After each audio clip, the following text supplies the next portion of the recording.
여러분의 사랑과 축복이 옆에 계신 분들이 잘 전달되어서 우리 삶에 하나님의 사랑과 하나님의 복이 넘치는 은혜가 있기를 바랍니다. 오늘은 사랑은 교만하지 않는다라는 말씀을 함께 묵상하도록 하겠습니다. 사랑은 교만치 아니한다. 나름의 본문 해석은 이렇다라고 저는 생각하는데요. 교만한 사람은 사랑하지 않는 사람이다. 사랑하는 사람은 교만하지 않는다. 이렇게 나름의 해석을 해보았습니다. 혹시 사랑한다고 하면서 교만한 사람이 있다고 한다면 그것은 거짓 사랑이거나 가짜 사랑입니다. 진실한 사랑은 교만하는 법이 없습니다. 그렇다고 한다면 교만은 찐 사랑을 가름하는 잣대가 될 수 있는 줄로 압니다. 가짜 영자 친구를 둔 한 사람이 그 친구에게 이렇게 물어보았습니다. 내가 보니까 자네는 분명히 가짜인 것 같은데 어떻게 그렇게 소문난 예언가가 되었지? 라고 물었습니다. 내가 들어보니까 천하의 높은 사람이 다 자네만 만나면 다 무릎을 꿇는다고 하는데 근데 분명히 자네는 가짜지 않느냐? 어떻게 해서 그 사람들이 그렇게 와서 그 사람들이 자네 앞에 무릎을 꿇는 어떤 특별한 비결이 있느냐라고 물었더니 이 가짜 예언가가 이렇게 말합니다. 그거 아주 쉬워. 나를 찾아오는 사람이 누구든지 간에 처음에 교만하구나. 교만해서 이와 같은 일이 있었어 라고 말하면 한결같이 눈물을 뚝뚝 흘리면서 자신을 자백하면서 엎드려진다는 거예요. 이 예화는 누구든지 다 교만하다는 뜻입니다. 어떤 사람이든 교만하다는 것이에요. 모든 사람들이 다 교만하죠. 그런데 그 사람들은 어느 정도 자기의 교만을 느낀다고 합니다. 현재 지식, 가문, 물질, 지위, 얼굴 등을 가지고도 교만하지만 지나간 과거를 놓고도 교만한 사람들이 있어요. 심지어는 다가오지 않을 미래를 놓고도 교만한 사람이 있다는 겁니다. 그래서 사람들은 끊임없이 누구나 다 교만한데요. 겉으로는 겸손해 보이는 사람마저도 그 속에는 교만한 마음이 있고요. 교만할 것이 전혀 없는 사람들도 교만하다고 합니다. 이 교만이라고 하는 것은 그 자체로도 악하지만 삶의 모든 영역에 영향을 미치거든요. 관계를 무너뜨리고 경쟁을 부추기고 위화감을 조성하고 그래서 공동체를 파괴시키는 사람들이 누구냐면 교만한 사람들입니다. 교만에는 몇 가지 특징이 있어요. 특징이 있습니다. 첫 번째로 교만은요, 참으로 교묘합니다. 교묘해요. 속입니다. 전혀 교만하지 않는 것처럼 행동하는 거예요. 근데 가만히 보면 교만해요. 가만히. 처음 들을 때는 굉장히 겸손하게 들리는데 정말 이야기하다 보면 상당히 교만한 모습을 드러내는 거 있죠. 그렇죠. 교만은 참으로 교묘합니다. 뿐만 아니라 다른 사람의 교만을 몸서리치도록 싫어합니다. 다른 사람의 교만을. 동시에 다른 사람의 교만은 쉽게 발견함에도 자기의 교만은 전혀 눈치채지 못합니다. 그래서 교만하지 않다고 생각하는 겁니다. 그럼 우리 한번 이 시간에 내가 얼마나 교만한지 한번 테스트를 한번 해봤으면 좋겠어요. 내가 얼마나 교만한지. 이것은 제가 가진 자료에 의한 것이 아니라 C.S. 루이스가 쓴 순전한 기독교라는 책에서 나오는데요.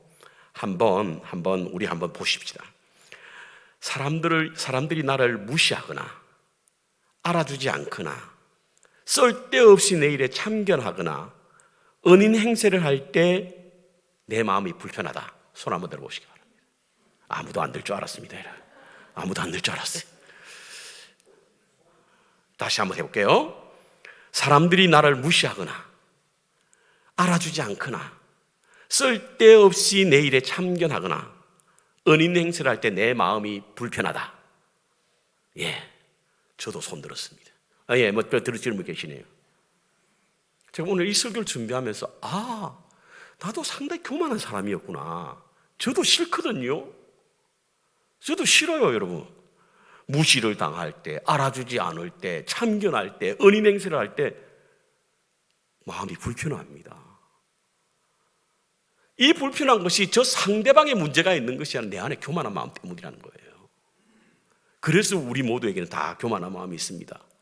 그런데 교만의 크기를 어느 정도 할 수 있느냐? 이러한 일을 당할 때에 미움이 큰 만큼 교만이 큰 거예요. 뭐 1에서 10까지라고 하면 이와 같은 말을 들었을 때 한 5 정도 우리가 마음이 불편하고 싫어하고 미움이 생기면 내가 5만큼 교만한 거예요. 참을 수 없다? 폭발할 지경이다? 폭발하는 만큼 교만해진 거예요. 이것이 오늘 우리의 현실입니다. 여러분, 이런 마음을 듣고도 아무렇지 않으면 교만하지 않는 사람이에요. 하지만 아무렇지도 않을 사람이 없을 것 같아요. 그래서 우리 모두에게는 다 교만하다라고 생각할 수가 있는 것입니다. 무시를 당할 때 느끼는 감정, 알아주지 않을 때 불쾌한 심정, 참견하거나 은인 행세를 할 때는 왠지 모르게 내 마음이 불편한 것은 다 교만한 마음 때문이라고 하는 것입니다. 교만이라고 하는 것은 스스로 높아지려고 하는 심리거든요. 스스로 높아지려고 하는 심리. 그리고 사람이 일단 스스로 높아지면 절대로 낮아지지 않습니다. 낮아지는 법이 없어요. 그래서 우리는 처음부터 높아지지 않으려고 하는 노력을 해야 됩니다. 교만하지 않기 위해서는 처음부터 높아지지 않으려고 하는 노력이 필요합니다. 왜냐하면 하나님은 교만을 싫어하시거든요. 교만을 싫어하시거든요. 교만은 그 스스로 머물러 있는 것이 아니라 모든 죄의 모체가 된다는 점에서 매우 위험하고 파괴적인 것입니다. 그래서 혹자는 교만과 이기심은 원죄와 가깝다 이렇게 말을 하기도 합니다. 하나님을 전적으로 맞서는 그런 마음의 행위, 이게 바로 교만이라고 하는 것입니다. 그래서 야고보서 4장 6절에 보면 하나님은 교만한 자를 물리치신다. 잠언서 16장 5절에 보면 무릇 마음이 교만한 자를 하나님께서 미워하시나니 피차 손을 잡을지라도 벌을 면치 못하리라. 뿐만 아닙니다. 로마서 1장에 보면요, 다른 죄악과 같이 교만한 마음을 가진 자는 그 마음에 하나님 두기를 싫어하는 자라고 명하고 있어요. 왜죠? 교만한 자는 남의 간섭을 받기 싫어하거든요. 심지어는 하나님 간섭도 받기 싫어합니다. 그러니까 그 마음속에 하나님 두기를 싫어한다는 거예요. 만약 우리들 가운데 자기는 하나님을 믿는다고 생각하지만 그래서 매우 신앙적인 태도를 가진 사람이 있다고 한다면, 있는 사람이 교만한 사람이라고 한다고 한다면 그 사람은 참 진리의 하나님을 믿는 것이 아니라 자기의 상상 속의 하나님을 믿는 겁니다. 하나님을 사랑하는 자는 결코 교만할 수 없다는 얘기죠. 하나님을 믿는 사람은 절대 교만할 수 없다는 이야기인 것입니다. 왜냐하면 하나님과 교만은 동거할 수 없거든요. 같이 갈 수 없습니다. 오늘 고린도전서 13장에 있는 말씀을 지금 사랑의 소리라고 하는 주제로 5번째 말씀을 함께 나누고 있는데요. 교만이라는 단어가 신약 성경에만 모두 7번 나옵니다. 그런데 6번이 고린도전서에 나와요. 7번 가운데 6번이 고린도전서에 나옵니다. 이것은 무엇을 의미하죠? 고린도 교회가 문제가 많았던 것은 바로 교만 때문이구나. 은사를 받은 사람은 은사를 받은 대로, 지위를 받은 사람은 지위를 받은 대로, 섬기는 사람은 섬기는 사람대로, 교만하니 교회가 끊임없는 갈등이 있게 되었고 당파가 생기게 되었고 문제가 생기게 되었다는 사실일 것입니다.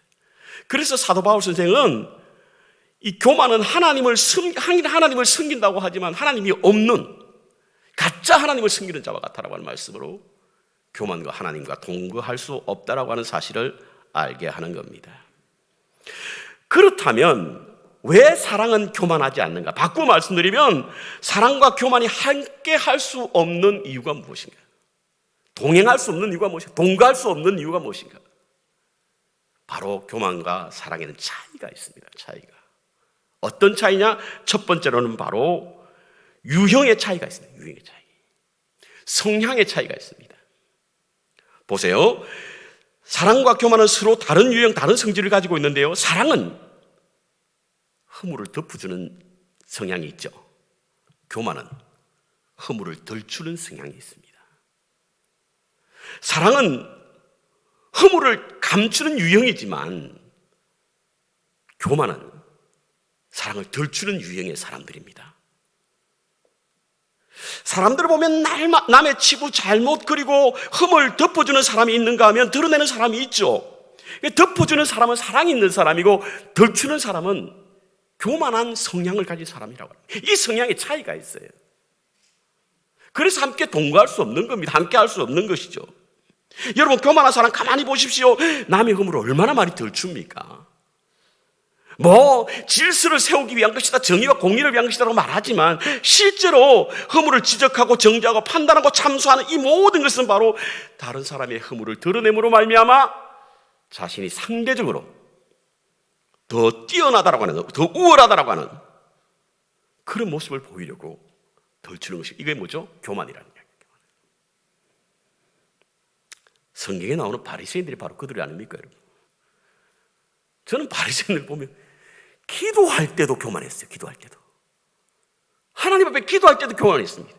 하나님, 너는 저들과 같이 아니하고 저들과 같이 토색하거나 불의하거나 간음하지 않고 이 세리와도 같이 않다. 기도할 때도 그랬다는 거예요. 놀랍죠? 우리는 안 그렇습니까, 여러분? 우리는 하나님이 그 기도 들어주시겠습니까? 허공을 치는 기도하는 거예요. 나의 교만함을, 나의 우월감을 나타내기 위해서 하는 기도입니다, 여러분.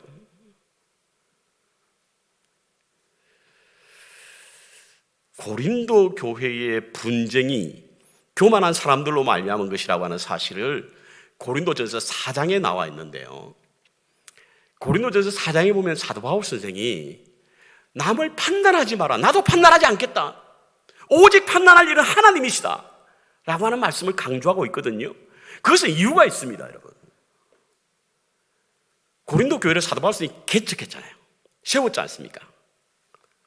그런데 사도 바울 선생이 떠나고 난 이후에 다른 사역자가 온 겁니다. 온 그 사람들이 끊임없이 사도 바울 선생을 판단하고 정죄하고 참소하고 그렇게 사람들에게 말하니 사람들 사이에 갈등이 시작되게 된 거예요. 분쟁이 시작되게 된 겁니다. 그들이 주장한 것은 이유가 있습니다. 왜냐하면 사도 바울 선생은 제자는 아니었잖아요. 제자와 사도는 차이가 있습니다. 제자는 예수님과 함께 했던 12명이 제자로 불림을 받았고요, 그 이후에 부름을 받은 사람은 다 사도라고 합니다. 그런데 고린도 교회가 교회를 세우고 나니까 후에 왔던 사람들이 바울은 제자가 아니야, 그러면서 그의 정통성을 의심하게 되었고 사도성의 시비를 걸기 시작한, 그리고는 판단하게 된 겁니다. 참수하게 한 거예요. 이때 사도 바울 선생이 뭐라고 말씀하고 있습니까? 고린도전서 4장 4절을 우리 다 같이 함께 읽어볼까요? 제가 잘 읽지 못하니까 여러분 도움을 구하겠습니다. 같이 읽겠습니다. 스스로 그러나 이로써 내가 의롭게 되기 아니하였나니 오직 나를 판단하시는 이는 주시니라. 누구라고요? 주님만 판단할 수 있다는 거예요. 그런데 사도 바울 선생 이후에 왔던 사람이 끊임없이 바울을 판단함으로 말미암아 교회 문제가 생기고 갈등이 생겼으니 바로 교만한 그들의 모습을 사도 바울 선생이 지적하고 있는 것입니다. 5절도 한번 읽어보겠습니다. 같이 읽겠습니다. 시작. 그러므로 주께서 오실 때까지 때가 이르기 전에 아무것도 판단하지 말라. 그분께서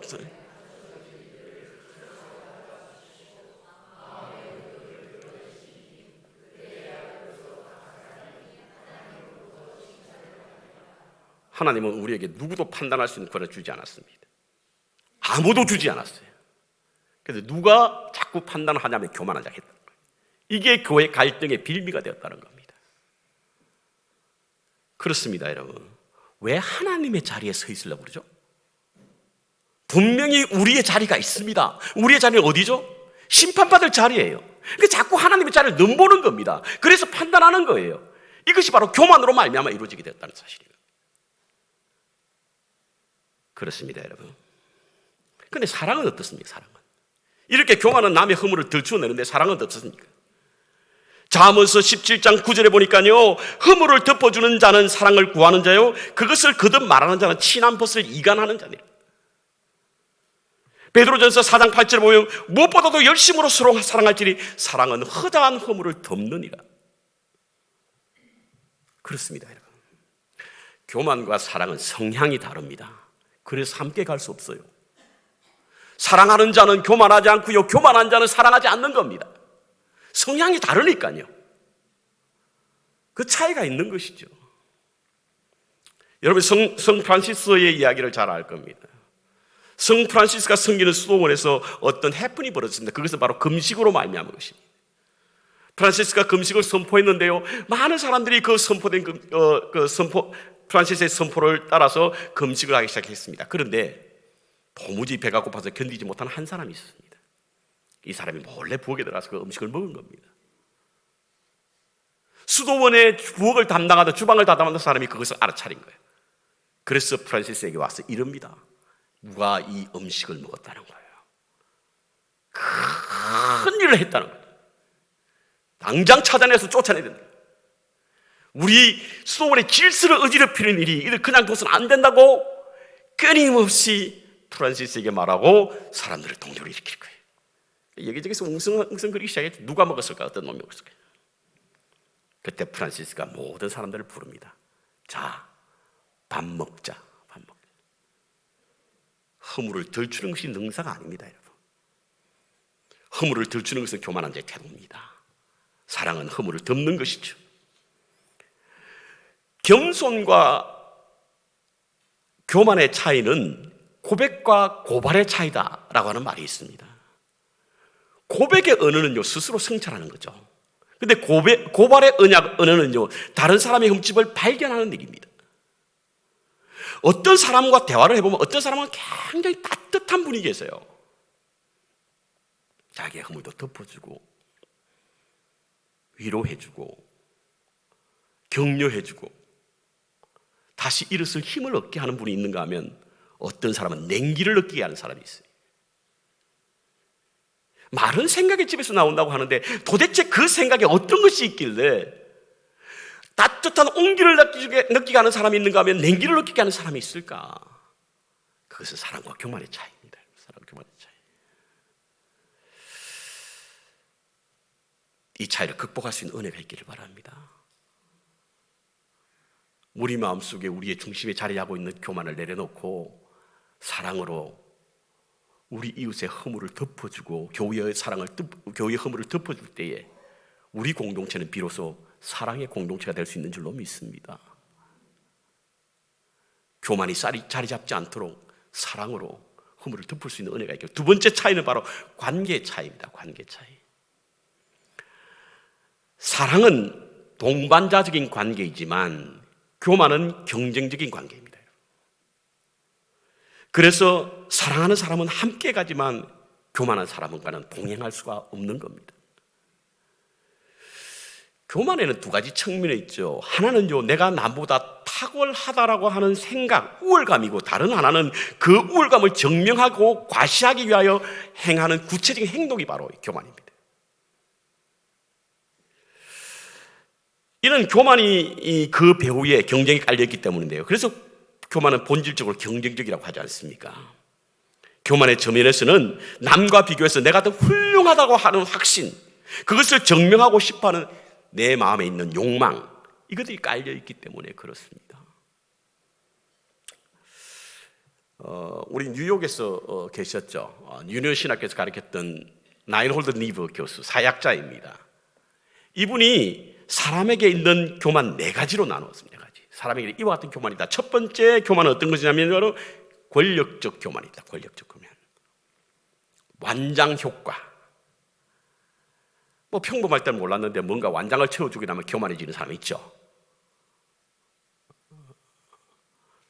이번에 우리 플로리다 가다가 우리 그 강강님하고 이런저런 이제 체크포인트를 통과하면서 그 사람들이 좀 강압적으로 행동하잖아요. 그 모습 보고 옛날 생각이 난다 그러면서 우리 강장로님 자칫 미국에 못 올 뻔했습니다. 왠 줄 아십니까? 기분이 나빠서. 대사관에 인터뷰를 하러 갔더니 수위가 검은 쇠봉지를 들고 막 위로 허지면서 앉아 그러더라는 거예요. 그래서 기분이 나빠서 안 올 뻔했답니다. 완장 찼다고. 목사들도 그런 사람이 있습니다, 여러분. 전도사일 때는 겸손하다가 목사가 되면 목에 힘이 들어가고, 좀 더 높아지면 감리사 되면 어깨에 힘이 들어가고, 감독 되면 하늘 높은 줄 모르고, 교황 되면 신이 되고, 권력적 교만이 다 있지 않습니까? 두 번째로 지적 교만이 있습니다. 저는 이 지적 교만이 가장 큰 교만이라고 생각합니다. 모를 때는 겸손해서 조금만 알게 되면 다 아는 것처럼 여기는 거예요. 여러분, 목사가 언제 가장 교만한 줄 아십니까? 신학교 1학년 때. 신학교 1학년 때 들어가면요, 몰랐던 걸 알거든요. 자기만 아는 줄 알아. 그래 교만해진 거예요. 이 지적 교만은요, 모든 사람을 깔보는 거예요. 무시하는 거예요. 자기가 제일 아는 것처럼. 저는 좀 미련하고 어리석은지 모르겠습니다만 요즘 시간이 흐르면 흐를수록 하나님에 대해서 점점 더 잘 모르겠어요. 하나님 도대체 어떤 분일까? 몸부림치면서 하나님을 좀 더 가까이 가리고 기도도 하고 말씀도 보고 책도 읽지만 여전히 하나님의 세계는 우리가 잘 모르는 영역입니다. 근데 모든 걸 다 아는 것처럼 말하잖아요. 이게 지적 교만에서 온 거예요. 세 번째로 도덕적 교만이 있습니다. 자기가 남들보다 좀 더 도덕적이라고 생각할 때 그것을 내세우기 위해서 그렇지 못한 부도덕한 사람을 정죄하고 판단하는 사람들 있잖아요. 저는 간혹 우리 목사님들 가운데 설교를 하시면서 다른 목사님 막 정죄하고 그런 목사가 있다고 욕하고 이런 분들 계시죠? 그런 분들을 가만히 내려다보면 이분들이 설교 준비가 안 됐구나. 설교 준비가 안 되고 딴소리 하는 거예요. 쓸데없는 소리 하는 겁니다. 그런 소리를 함으로 말미암아 내가 좀 더 우월해집니까? 도덕적으로 내가 좀 더 뛰어납니까? 교만이에요, 교만. 마지막으로 영적 교만이 있습니다. 다른 사람 갖지 못했던 좀 더 기도에 탁월한 능력이 있다든지, 다른 사람이 갖지 못한 어떤 은사를 가졌다든지, 다른 사람이 행하지 못하는 어떤 성김이 있다고 하면 영적 교만한 거예요. 나는 이와 같은 일을 하는데 저 사람은 도대체 뭐야? 이와 같은 네 가지 교만은요, 다 다른 사람과 비교함으로 남들보다 낮게 여기려고 하는, 그것에서 즐거움을 찾으려고, 그것에서 행복을 누리려고 하는 사람들의 그릇된 태도입니다. 그래서 끊임없이 교만은 남과의 경쟁적인 거예요. 사람들을 무시하고 형편없이 보고 자기만큼 따라오지 않는 것에 대해서 외면하고. 고린도 교회가 당파가 많았던 이유가 뭘까? 문제가 많았던 것이 무엇일까? 이와 같은 네 가지 교만 때문에 그렇습니다. 권력적, 지식적, 영적, 도덕적, 내가 남들보다 뛰어나다라고 생각 때문에 함부로 남을 정죄하고 판단하다 보니까 분쟁이 끊이지 않는 거예요. 갈등이 끊이지 않는 겁니다. 하지만 사랑은 그렇지 않지 않습니까? 사랑은 닮아가는 것이고 함께 가는 겁니다. 사랑은 닮아가고 함께 가는 거예요. 구약의 노래 중에 노래, Song of Songs라고 하는 아가스를 한번 읽어보십시오. 비천한 한 여인, 너무 가난해서 오라버니를 대신해서 한낮에 따가운 태양 아래서 밭농사를 함으로 말미암아 얼굴이 피부가 걸러진 한 여인을 향하여 왕은 뭐라고 말합니까? 왕은 그 여인을 향해서 어떻게 말합니까? 나의 사랑, 나의 어여쁜 자야, 일어나 함께 가자. 이게 사랑입니다. 이게 사랑이에요. 신분적 차이를 극복하고 도무지 자기의 기준에 맞지 않는다 하더라도 그와 함께 가는 것, 그와 함께 동행하는 것, 이것이 사랑입니다, 여러분. 루키스를 한번 보십시오. 남편이 없는 시모를 따라가는 게 가능이나 합니까? 요즘은 시금치도 안 먹는다는데 시자가 싫었어. 남편이 떠난 자리에 시모와 함께 자기 땅도 아니고 이방 땅 유대 땅으로 가는 롯의 모습을 보십시오. 룻의 모습을 보십시오.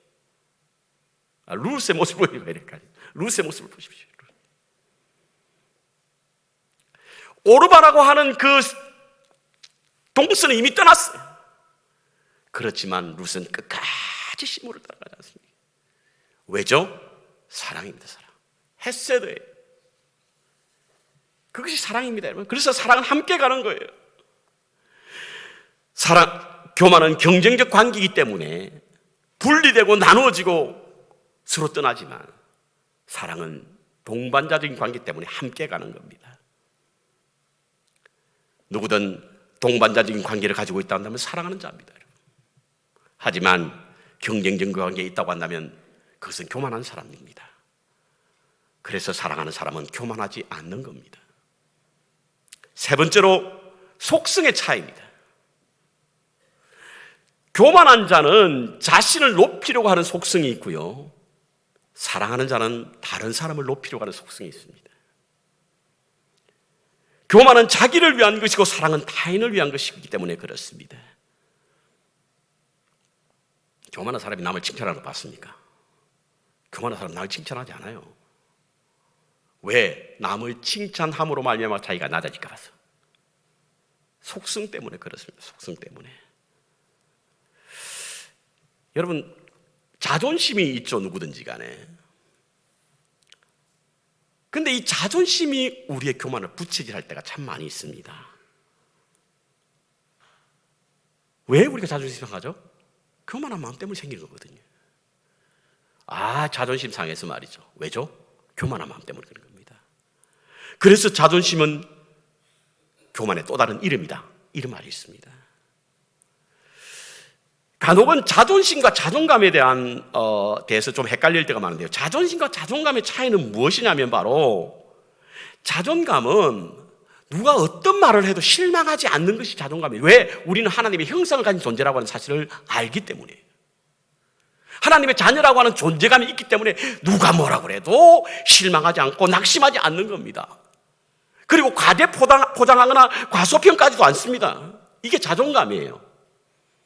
그런데 자존심은 조금만 자기의 기분이나 감정을 상하게 하면 폭발해버립니다.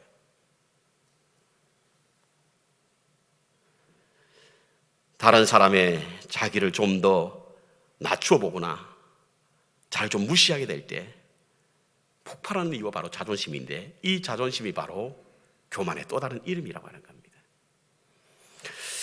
자존감과 자존심을 잘 한마디로 정의한 신학자가 있는데, 본히퍼라고 하는 신학자는요, 자존감과 자존심의 차이는 하나님을 닮은 존재와 하나님처럼 되고자 하는 존재의 차이다. 자존감은 하나님을 닮고자 하는 마음을 가진 사람이고, 자존심은 하나님처럼 되려고 하는 사람의 가진 생각이라고 정의하고 있습니다. 인간의 타락이 어디서부터 시작했습니까? 자존심 때문에. 하나님처럼 되려고 했던 아담으로 말미암은 것입니다. 예수님을 한번 볼까요? 아담으로 말미암아 죄가 왔는데, 그래서 심판에 이르게 됐는데, 예수님으로 말미암아 의가 이루어졌고 그래서 구원이 이루어졌지 않습니까? 그런데 예수님 한번 들여다보십시오, 여러분. 예수님은 처음부터 겸손했었어요. 처음부터. 이 땅에 아기로 태어난 것은 말할 것도 없고, 귀저귀를 차고 태어나신 것도 말할 것도 없고, 예수님의 사역의 시작부터 예수님은 겸손했던 거예요. 처음 시작이 어디부터 시작했습니까? 광야에서 사단으로부터 시험을 받는 건 아니겠습니까? 돌로 떡을 만들라, 높은 데서 뛰어내리라, 내게 절하라, 천하를 주겠다. 이 시험이 무척 저는 힘들었을 것으로 보여요. 예수님이 굉장히 힘든 시험이었을 것으로 보입니다. 왜? 이 일을 하지 못해서. 그렇지 않습니다, 여러분. 예수님 모든 것이 능하신 분이에요. 안전뱅이도 일으키셨고, 기머거리도 듣게 하시고, 심지어 죽은 자도 살리신 분이 예수님이지 않습니까? 예수님이 이와 같은 신적 능력이 있는 분이셨어요. 그런데 왜 이것이 힘들었을까? 예수님이 힘들었던 것은요, 할 수 없는 일을 하는 것이 힘들었던 것이 아니라 할 수 있는 일을 하지 않는 것이 힘들었던 거예요. 돌로 떡을 만든 것은 여러분, 예수님 볼 때는 아무것도 아니죠. 높은 데 뛰어내는 건 어떻습니까? 여러분, 광풍도 가라앉힌 분이신데. 그런데 예수님께서는 왜 그럼 할 수 있음에도 불구하고 하지 않으셨을까? 스스로 높아질 것을 염려하셨기 때문이에요. 여러분, 착각하지 마시기 바랍니다. 예수님은 한 번도 스스로 높임을 받지 않았습니다. 사람들이 많이 모여서 예수님께 찾아왔으면 예수님은 그를 멀리 떠나 있었습니다. 아무도 에게도 라고 말하지 못하게 하셨어요. 왜죠? 스스로 높임을 받을까 봐.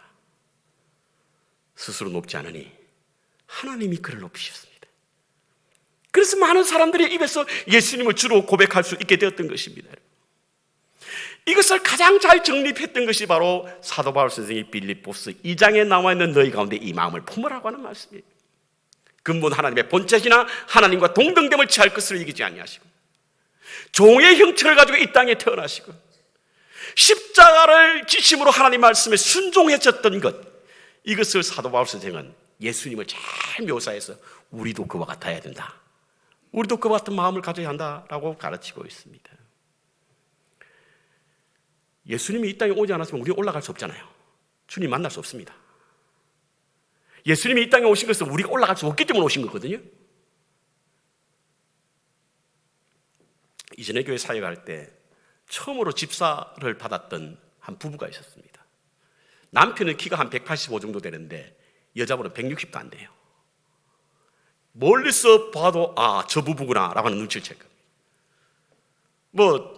작은 교회를 개척하다 보니까 교제할 시간이 많죠. 이런저런 이야기하면서 제가 짓궂게 연애할 때 뽀뽀는 어떻게 했어? 이렇게 물었습니다.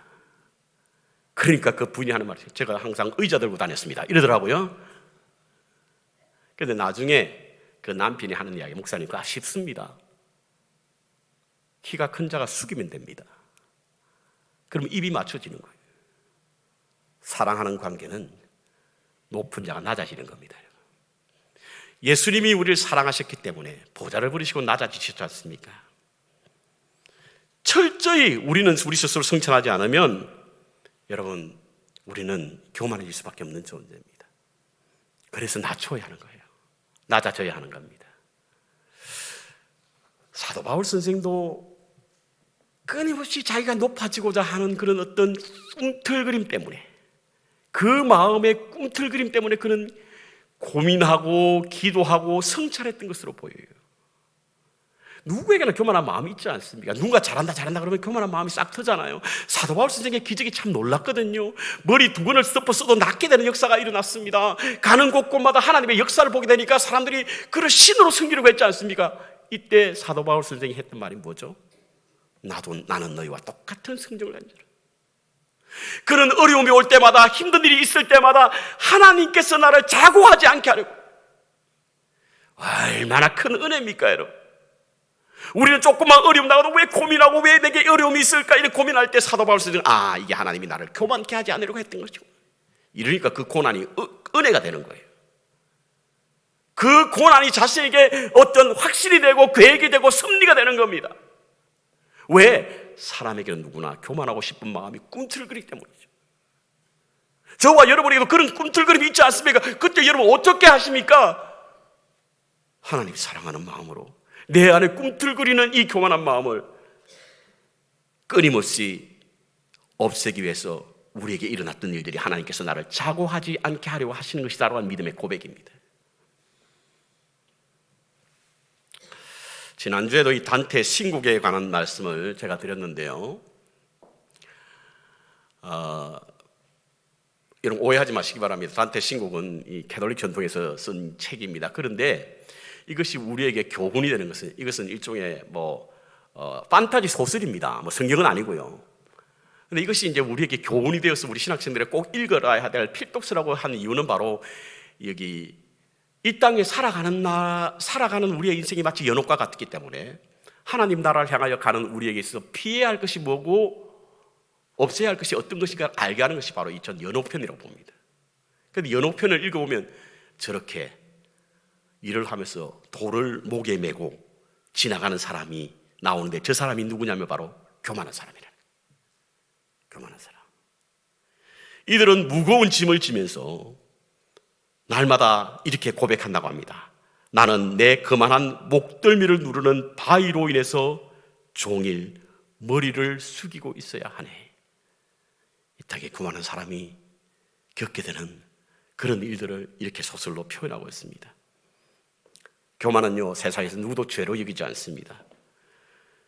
눈꼴이 사납기는 해도 죄는 아닙니다.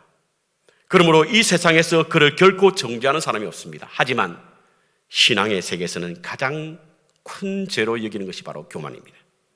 왜냐하면 교만하면 사랑이신 하나님을부터 떠나기 때문에 그렇습니다. 진정한 하나님의 사랑은 겸손입니다. 그래서 하나님의 사랑의 반대말은 교만이고 사랑과 교만은 결코 동거할 수 없습니다.